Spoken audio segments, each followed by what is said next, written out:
"Ho, enforcement! Open up now!" The voice cracked through the calm morning air like a whip. It was deep, sharp, and far too aggressive for anything that should involve lawn decorations or mailbox paint.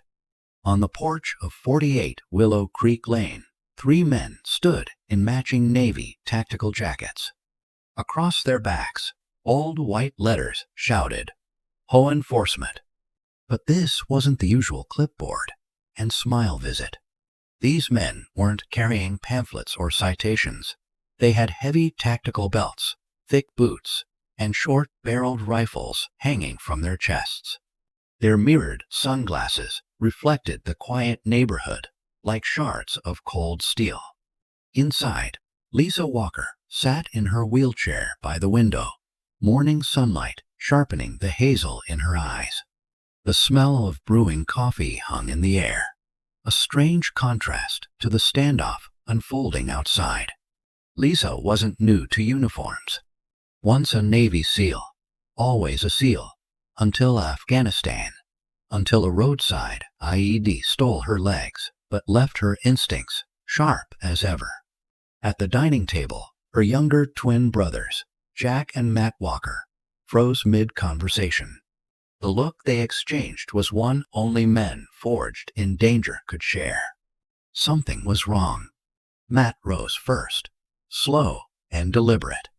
Jack shifted, placing himself between Lisa and the front door, his broad frame an unspoken shield. Another heavy bang shook the doorframe, glass rattling in its panes. "Last warning. Open the door, or we'll take it down." Lisa's voice cut the air, calm, steady, commanding. "Stay back from the door, both of you." But instinct overrode words. SEAL blood ran deep in this family, and danger that announced itself this loudly was rarely just for show. Through the frosted glass, a shadow moved. Sunlight glared off the bold white lettering on the man's jacket. To an average neighbor, it might have looked official. To the Walkers, it looked like a costume. Jack raised his voice. "This is private property. State your business, or leave." "Save it," came the impatient reply. "You've got HO violations stacked up. We're here to enforce compliance." Lisa's brow tightened. She'd lived here over a decade. Sure, the HO had its petty rules, trash bins, lawns, Christmas lights, but they didn't send armed men for landscaping disputes. This was intimidation. This was theater. Her voice sharpened. "Identify yourselves. Names, badges, and your HO president's name." Now, silence. Only boots shifting on wood. And then, a metallic click. The unmistakable sound of a rifle safety flicking off. Jack slid toward the side window, peeled the curtain just enough to peek out. A black SUV idled in the driveway, windows tinted dark, plates unmarked. No HO decals. No city plates. Matt's jaw tightened. His voice was low, grim. "Lisa, these aren't HO." The doorknob rattled violently. A bark from outside. "Step away from the door now." Lisa's hands gripped her chair's armrests. Her tone stayed cool, steel beneath every word. "You're trespassing. Leave in 10 seconds, or I call the sheriff." The man outside chuckled. Not a nervous laugh. A predator's laugh. "Go ahead." The twins breathed slow, steady, their shoulders loosening in that practiced way soldiers did before a fight. The porch creaked under shifting boots. From the driveway, the SUV exhaled a puff of smoke. Down the street, a dog barked, once, twice, and then silence. And then, crash. The door exploded inward. The deadbolt splintered, wood flying. Daylight carved the silhouettes of 3 armed men storming the threshold. The SUV's rear door swung open with a dull thud. The men climbed inside without a word, and the black vehicle drifted down the street, its tires crunching softly over gravel. Inside the Walkers' home, silence pressed like a weight. Matt forced the shattered front door closed, though the frame hung crooked, splinters scattered across the floor. Lisa exhaled slowly, her voice steady, but edged with steel. "They're testing us. Next time it won't just be talk." Jack gave a single nod. "Next time, we'll be ready." Outside, the SUV slid deeper into the neighborhood, its tinted windows swallowing the morning light. The hum of its engine faded into the hiss of the coastal wind, but Jack couldn't shake the sound. To him, it wasn't gone. It was circling, waiting, like a predator. Matt snapped a photo through the cracked doorway, zooming in on the plates and model. His brow furrowed. No front plate. Rear looks fake. Probably stolen. Lisa was already wheeling to her desk, her fingers flying over the laptop keys. "If they're stupid enough to use a real plate, we'll know." Jack crouched beside the broken frame, running his fingertips over the torn wood. His voice was low. "They didn't do this just to scare us. This was a probe." Matt nodded, grim. "Testing response time. Seeing who's home." And they didn't like what they found. A faint glint outside caught Jack's eye. He stepped onto the porch. Across the street, under the shade of a sycamore, a silver sedan sat idling. The driver's silhouette shifted, too deliberate to be casual. Without looking away, Jack murmured, "We've got company." Matt joined him, scanning. His tone was flat. "Could be a lookout. Could be backup." His hand hovered near his concealed holster. Inside, Lisa's voice cut sharp from the desk. "Plates not in the system. Ghost car." As if on cue, the sedan's engine coughed to life. It rolled slowly past the house, driver hidden behind dark sunglasses. But Jack saw it, the faint white coil of an earpiece wire disappearing into the man's collar. "They're coordinated," Jack muttered. "Not not wannabe cops either. This is organized." Matt's jaw tightened. "Which means someone's paying them." Lisa wheeled forward, her eyes sharp. "I know someone who might recognize them. Give me that photo." She snatched Matt's phone and began uploading, her focus razor sharp. "If they've hit anyone else in the county, it'll be buried in the reports." Jack's gaze swept back to the road. "We need eyes in this neighborhood. If they're casing houses, we'll see a pattern." Matt cracked a grin and pulled in a small black case from his pack. Already on it, inside, two compact drones gleamed, silent and sleek. Within minutes, one hovered high above the tree line, while the other zipped between rooftops, its camera streaming live to Matt's phone. The feed showed the black SUV parked 2 blocks away. 3 men stood at the tailgate, joined by a fourth. One pulled a tube free, unrolling a sheet across the trunk. Matt froze the feed, zoomed in. Blueprints. Lisa leaned closer. "That's the neighborhood layout. And that," her finger hovered, "is our house." Red circles bled across 4 properties, each marked with precision.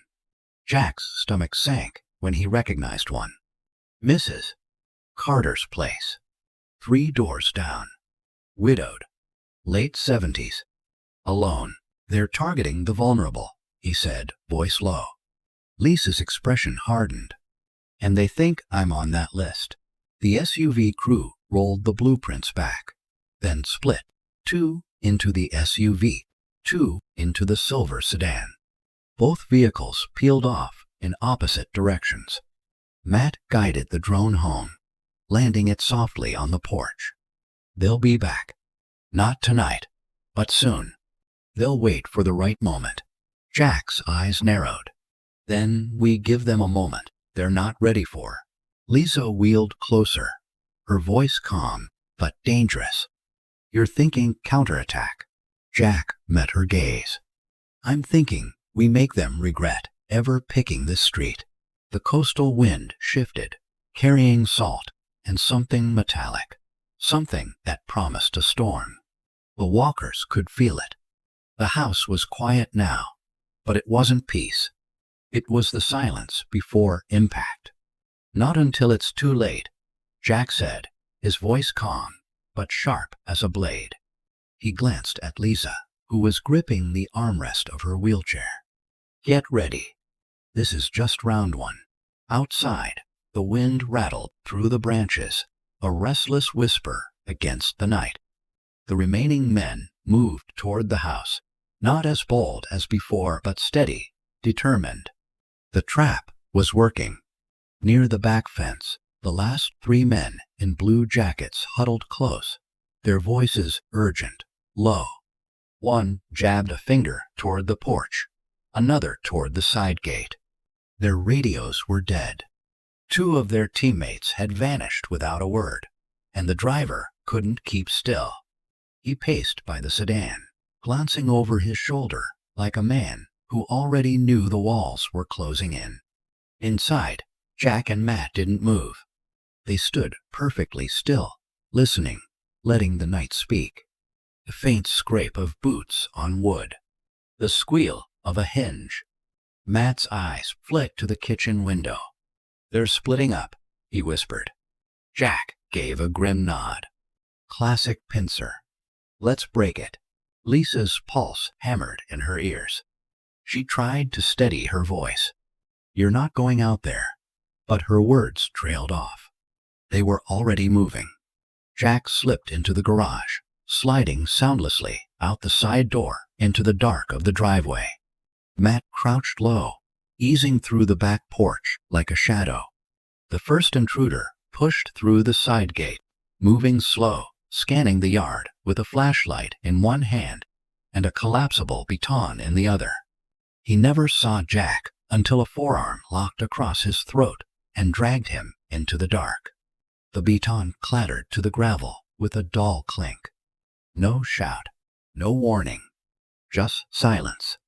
Meanwhile, Matt ghosted along the fence line. The second man was halfway to the porch when a pebble skittered across the patio. He turned toward the sound, too late. Matt slammed his shoulder into the man's ribs, driving him against the wall. Air exploded from his lungs as his flashlight spun into the grass. The third intruder, tall and broad, rushed at the noise. But Matt pivoted, dragging the gasping man into his path. They collided, tangled. Matt seized the opening, sweeping the larger man's legs out from under him. He crashed onto the deck boards with a heavy thud. From the driveway came another muffled impact. Jack had secured his man with a flex cuff. Seconds later, he reappeared, his eyes locked on Matt's position. The brothers moved like one. No words, just quick glances and subtle gestures, their bodies tuned by decades of military training into a dance of lethal precision. The larger man tried to rise, but Jack dropped to one knee, pinning him with a brutal armbar. Matt was already zip-tying the smaller one's wrists. The man groaned, still fighting for air. Across the street, the driver finally realized something was wrong. Very wrong. He bolted for the fence, phone in hand, shouting. He's calling for backup, Matt said, eyes narrowing. Not going to happen. Jack's voice was ice. Before the man could reach the gate, Jack was already moving, low, fast, silent on the grass. The driver barely registered the dark blur before his phone was ripped from his grip and hurled into the gutter. Jack stepped in close, his breath hot on the man's ear. Game's over. The driver froze, sweat streaking down his face. Moments later, the brothers marched their captives into a crooked line along the side of the house. 6 in total now. Hands bound. Jackets smeared with dirt. Eyes wide with the realization that they'd picked a fight with the wrong family. Lisa rolled onto the porch, her wheelchair gliding over the threshold. She looked at them, these so-called enforcers who had come in the night, and let out a slow breath. Matt spoke first. "What do you want to do with them?" Jack didn't answer right away. His gaze swept the yard, the street beyond, weighing not just tonight, but the days ahead. Finally, his eyes landed on Lisa. "Your call." Her voice was steady now, stronger than it had been in weeks. "I say we make sure they don't forget this house or this family." The wind shifted, carrying the smell of rain. Far off, thunder rolled. The night wasn't over. It was the coiled, waiting quiet of something plotting. By morning, the blue jackets were gone from the lawn. Someone had taken them in the night. No note, no sign of who it was, just the damp imprint left in the grass. Lisa wheeled herself to the end of the driveway, her brothers flanking her on either side. She scanned the street, every parked car, every drawn curtain. The normal suburban calm looked different now, less friendly, more like a stage where hidden actors were waiting for their cue. "They're watching us," Lisa said. "They've been watching since the moment they stepped on this property," Jack replied. Matt bent down, picking up a small object near the mailbox. A cigarette butt, still warm. "They were here not long ago," he said flatly. Jack's jaw tightened. "They want us to know they were here." Later that afternoon, Lisa's phone buzzed with an unknown number. She didn't answer, but the voicemail came seconds later. Calm, almost pleasant. "We don't want trouble, Lisa, but rules are rules. We'll be seeing you soon." She replayed it twice before showing her brothers. Matt's knuckles widened. That wasn't a warning. That was a promise. Jack took the phone, saved the message, and slipped it into his pocket. "We hold on to this. Proof. Leverage." Lisa's eyes hardened. "And when they come back." Jack scanned the street again, then spoke. "Then we stop playing defense." That night, the three of them sat around the kitchen table. A map of the neighborhood spread before them, pins and markers showing likely vantage points. The cul-de-sac entrance, the tall hedge across the street, the utility pole by the corner. "They'll try something subtle next," Matt said. "Not a direct confrontation. Sabotage. Isolation. Make us look like the problem." Lisa tapped the table. "Then we get ahead of them. Cameras, lights, eyes everywhere," Jack added. "And we make sure every neighbor knows what happened here. Bullies lose power when everyone's watching." They spoke in low voices until midnight. The hum of the refrigerator was the only sound. Outside, the street remained quiet, but the sense of being watched never lifted. Somewhere in the dark, someone was planning their next move. In this neighborhood, war was no longer a figure of speech. The morning after their long night of planning, Jack stepped outside to find the mailbox door hanging open. Inside, the daily paper was soaked, pages pulped beyond recognition. The mail was gone. Matt checked the security footage. At 3:17 a.m., a hooded figure approached, opened the mailbox, lingered for a moment, and slipped something into a pocket. No face, no license plate, just a shadow moving with purpose. "They're testing our response time," Matt said. Lisa wheeled up beside them, her eyes sharp, sending a message. "We see you." Jack snapped the mailbox shut. "We're not playing their game." But the game had already begun. By noon, Lisa's phone buzzed again. This time, a text from a neighbor she barely knew. "Hey, I heard the HOA is concerned about you violating multiple rules. Everything okay?" Lisa read it twice before showing her brothers. Matt's jaw tightened. They're planting seeds. If enough people believe it, they don't have to prove anything. Jack stood at the window, observing pedestrians and parked cars that hadn't been there before. Surveillance. Social pressure. Classic intimidation tactic. Lisa's fingers tapped the armrest of her wheelchair. Then we control the story before they do. That night, the first real act of sabotage became clear. Matt had gone to take out the trash and noticed a sharp chemical smell near the garage. Following it to the back fence, he discovered a dark stain bleeding into the grass. A gallon jug of weed killer, upturned and empty, soaking into the roots of Lisa's carefully tended rose bushes. Deliberate, Matt muttered. Jack crouched beside him, analyzing the splash pattern. They didn't just pour it, they aimed for the roots. Whoever did this knows exactly what they're killing. Lisa, told of the damage, said nothing at first. She just looked at the ruined garden, her expression unreadable. Then, quietly, "They think this will break me." The next morning brought new escalation. Anonymous flyers appeared in mailboxes and pinned to the community board.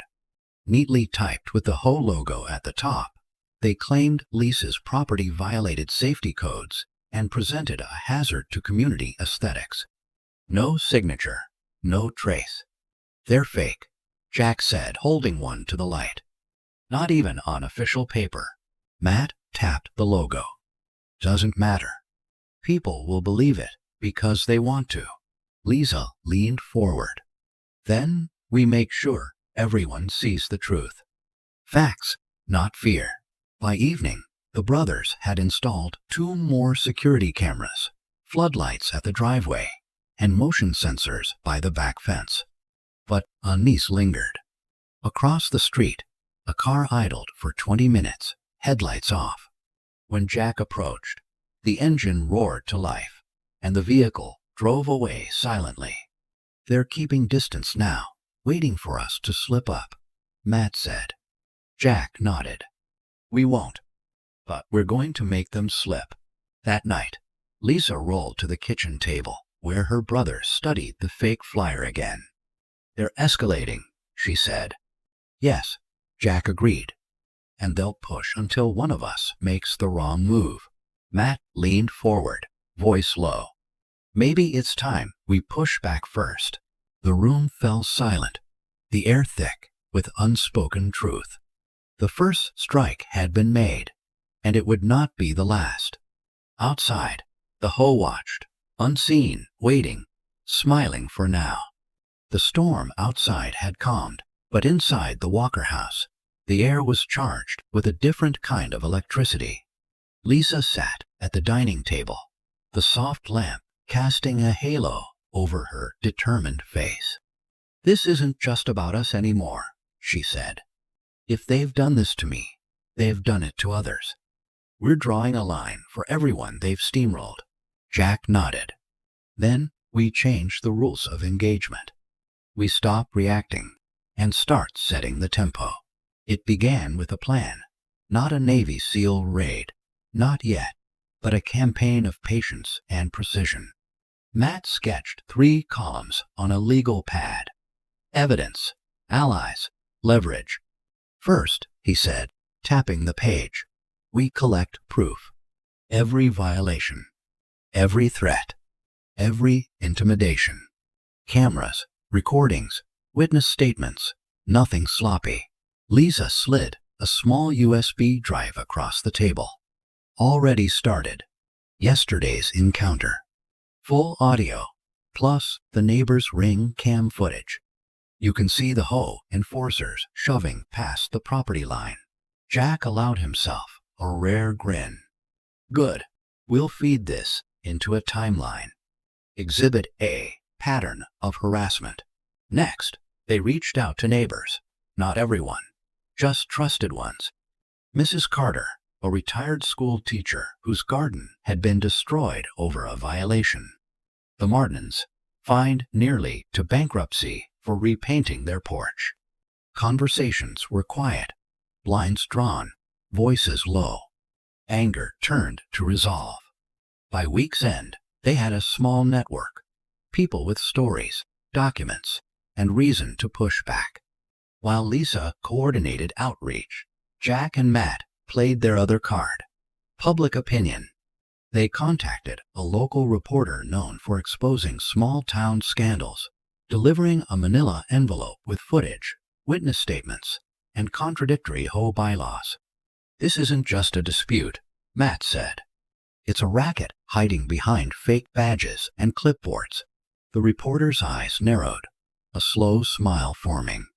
"If half of this checks out, front page expose." Lisa also contacted a pro bono lawyer experienced in veterans' rights. "You've got them on at least 3 counts," the lawyer said. "Push again. They make your case for you." It was risky. The brothers knew they were poking a bear. But as they sat together that night, Lisa in her chair, Jack folded arms, Matt nursing black coffee, something new filled the room. Not fear, not anger, momentum. Morning came deceptively quiet. A pale sun cast long shadows across the Walker property. Lisa sipped coffee at the counter, eyes drifting to the street. A white van slowed 2 houses down, then another. Within minutes, 2 HOA trucks rolled up, plain white, bold navy letters. HOA enforcement. Jack was by the door when the first knock came. Loud, aggressive, deliberate. Bang, bang, bang. "HOA enforcement. Open up now," a voice barked. Matt stood beside him, calm but coiled. "Not a compliance check," he muttered. "An intimidation raid." Jack cracked the door. 6 men in blue jackets, hands on belts like cops. Behind them, HOA President Greg Martin smirked, sunglasses reflecting the morning light. "We're here to conduct a property inspection. Refusal will result in fines. Step onto this property, you're trespassing." Jack's voice was steady, loud enough for every camera to capture. "Step back. Now." Greg smirked wider. 2 men stepped forward. That's when the plan kicked in. Mrs. Carter appeared from the side yard, phone in hand, recording. The Martins trained their cameras from across the street. "Smile for Channel 7, she said. "They love abuse of power." Greg's smirk faltered. Lisa tapped her Bluetooth headset. "They're trespassing." "Send the sheriff's unit now," she said. One of the enforcers brushed past the mailbox. Matt moved like lightning, blocking his path without touching him. "Step back." The sirens came, 2 sheriff cruisers, lights flashing. Deputy Rodriguez stepped out. "What seems to be the problem?" "Neutral, but sharp." Greg straightened. "This is HOA business. We have rights. Unless you have a court order," Rodriguez said. "You have no authority here. You're trespassing." Greg's color drained.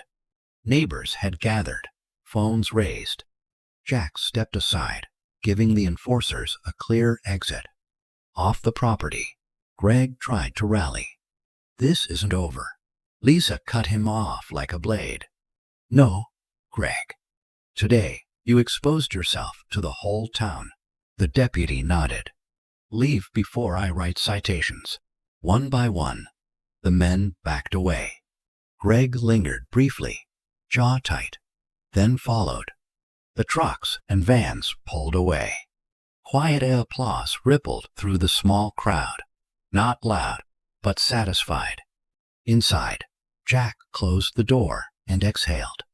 Matt leaned against the wall, arms crossed. Lisa smiled faintly. "We didn't just win today. We set the stage for tomorrow." Jack nodded. "Yeah. Now we finish it." 3 days later, the whole office buzzed. Not with business, but panic. Greg Martin stared at the county paper's front page. HOA abuse sparks community outrage. Full color photo of his scowling face. The article detailed everything. False inspections, harassment of a disabled resident, unlawful trespassing, viral footage. For the first time, Greg wasn't the hunter. He was the prey. At the Walker house, the atmosphere was lighter, though no celebration yet. Jack scrolled through emails. 3 attorneys offering to take the case pro bono. One is drafting a civil harassment suit. Lisa grinned. I like that sound. Matt carried a thick folder of evidence. Every threat, every letter, every fake citation since last year. Lisa placed her hand on it. This isn't just for me. This is for every neighbor they've bullied. The next week brought a town hall like no HOA had ever seen. The parking lot packed. Inside, chairs shoulder to shoulder. Greg sat with 2 board members, confidence gone, replaced by a strained expression. Mrs. Carter addressed the room. We've seen the video. We know what happened to Lisa Walker. This board has acted outside the law and decency. The crowd erupted in agreement. Another neighbor held up the paper. You've embarrassed this neighborhood, put us at risk. Enough is enough. Jack rose. This ends tonight. Immediate vote to remove the board. Hold new elections. The HOA attorney protested. That's not on the agenda.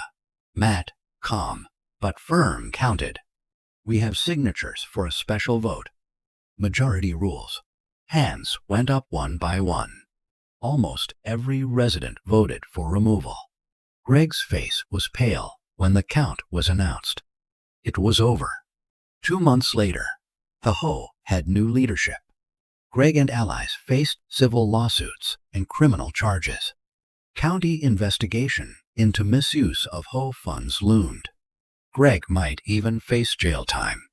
Lisa's story became a local example of standing up to abuse. Her name and quiet strength were spoken of in council meetings, church gatherings, even the Veterans Hall. One crisp autumn afternoon, Jack, Matt, and Lisa sat on the front porch. The air smelled faintly of wood smoke. Kids played down the block. Feels different now, Matt said. Feels free, Lisa smiled. Jack sipped coffee. They thought they could intimidate us. They forgot. We don't back down. The 3 watched the sun dip low in companionable silence. Lisa glanced at her brothers. Guess the Navy SEALs really do make good neighbors. They laughed, the sound carrying gently into the evening air. Somewhere in town, Greg Martin opened his mailbox to find the first of many court summons. Justice had found its way.